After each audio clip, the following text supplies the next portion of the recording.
know that the heel cannot never be straight in line.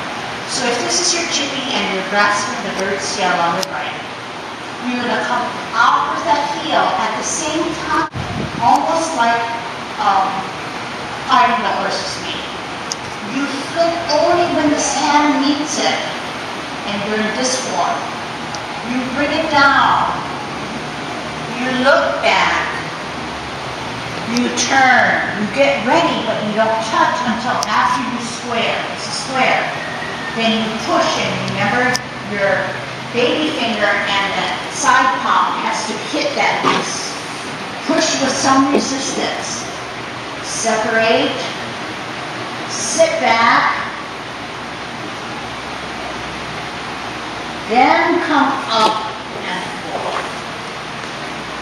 Drop your right hand, turn your right foot, and watch for cloud hands. Here's the cup. Here's the flip. Here's the cup. Single whip. Follow that back hand. In the meantime, your left hand comes closer to your mouth. You grip. You come out with your heel. Your hand is ready with the palms out like this. And this is the first single whip. Drop your left hand, turn your left foot, parameter one. This is middle, or cup. This is two closed, flip. This is middle, evenly distributed weight, one open. Middle, two close. Middle, one open. Middle, up, two flip.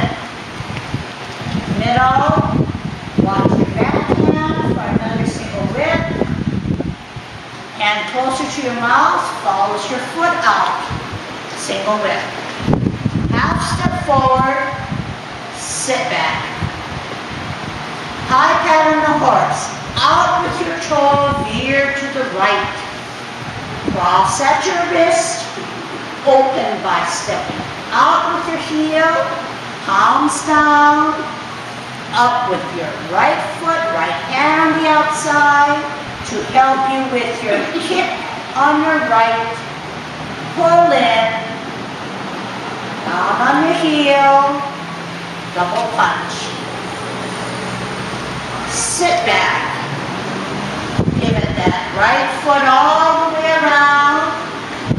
Come up on your left foot, left hand is outside, kick out with your left, pull in, serpent, down on your toe. Okay, and another movement for the following.